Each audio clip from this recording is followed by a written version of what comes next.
2 months. 3, because it's 8. You talking about the beginning of April. Mm-hmm.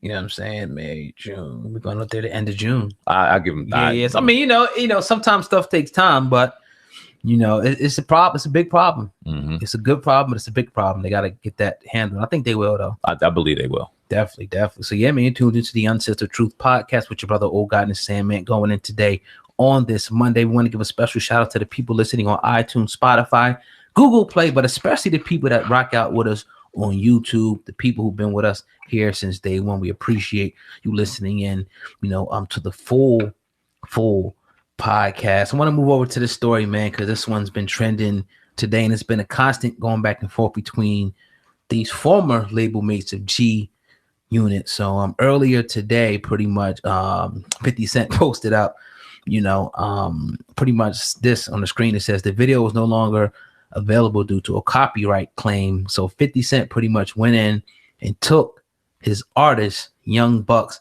video down off of YouTube, and I hear he took him off of other like Google Play and other platforms first. Now YouTube came up. Now the dispute, and apparently there's a dispute over money. 50 Cent saying pay him, Young Buck saying open up the books. Now SamAnt, I know you know a lot more about this, you know, dispute than I do. So what do you think about, you know, 50 Cent today taking down Young Buck's video and their little money dispute going on right now? Man, I don't want to say it's sad because 50 wants his money. And I don't know what money that may be. I'm not an expert in this by any stretch of the imagination, but what I could kind of gather from a outsider's perspective is maybe some royalty money, maybe some upfront money that may not be paid back, whatever the case may be. But we all know how 50 does business. We can sit back and just enjoy it countless times when it comes to the media outlets, when it comes to Tierra Marie, comes to dude that he just got. He is relentless when it comes to legal battles. He's the kind of dude that does not mind sitting in court. So if you mind sitting in court, don't fuck with him. He's also the kind of guy that he doesn't care what you say. He doesn't care what's said about him. So that's never a kind of guy you want to get in an argument with or joke about or talk about online or anything like that. Now, Young Buck always, he has a point. Mm-hmm. He was a great member of G Unit. He was one of the underrated member of G Unit, if you ask me. This goes stemming back from 2008 when 50 said that Buck wasn't in the group, and then there was a leaked phone call. People think that 50 leaked the phone call of Buck just upset about it. We're not going to go into that. People remember that. And it kind of just escalated through there. I'm trying to look through just the panels of time because now it seems as though even after all this time, and we remember the group with Lloyd Banks, Tony Yayo, and then Bulls, Young Buck, obviously. I don't even remember them. It's kind of crazy that to even think that G Unit still even exists.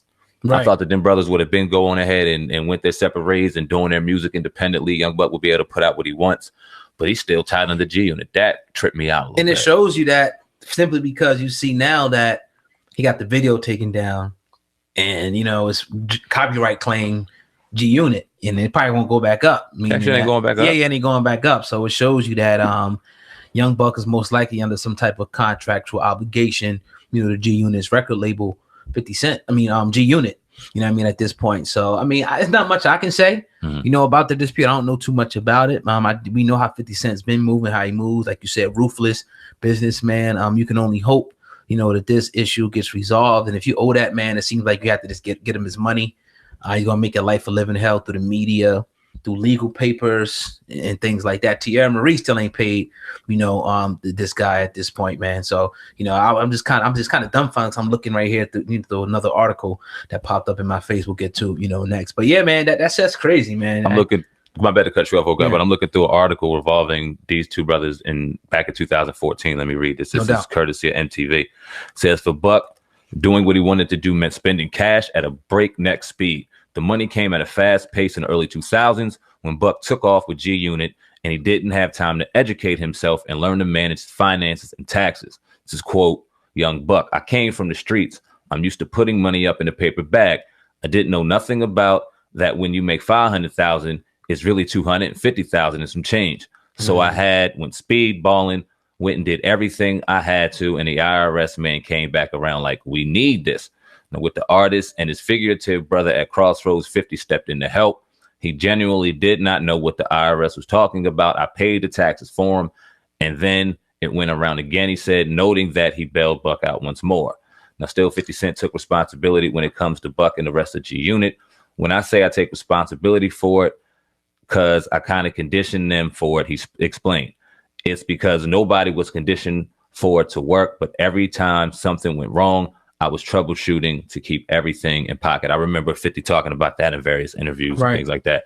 I don't know if this has anything to do with it, that money, if it has royalty, but this is something I think he hit it on the head with that one. I think that kind of, you could just read between the lines in that, he kind of said that he didn't know. And, maybe, 50 does know. He got the contract and he says, okay, nigga, this is what you owe me. 50 definitely knows. Yeah, he knows. Business. Obviously. So he's like, yo, this is what you owe me. I don't care what you say. You owe me this. You can't put music out under our label or under any label now until you pay this money. And when he did it, he got to take it down. It seems like it's a simple dispute. Though you do have Young Buck on the other side saying pretty much that, open up the books, but we'll see you in court, nigga.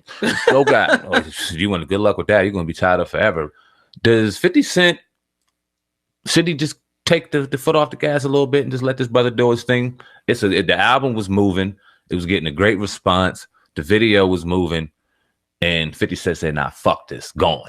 I mean, I don't know, what 50, what he came to in his mind to want to block this guy or whatever, or what the contract looks like or whatever. Obviously, there's an issue where they're not seeing eye to eye somewhere.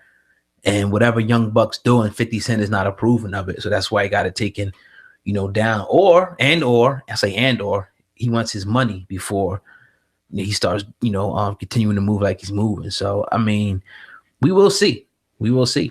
Do you agree with 50 Cent's logic in mixing business with, I don't want to say personal, but we see him jabbing and we see them two going to blows, and 50 Cent don't give a fuck. And anytime he drops on Instagram, you're going to laugh because it's funny.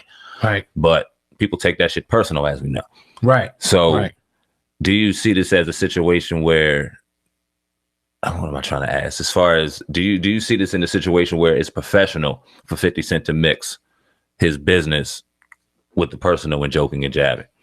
Yeah, I don't see it. It is what it is. I think it adds to it. You know what I'm saying?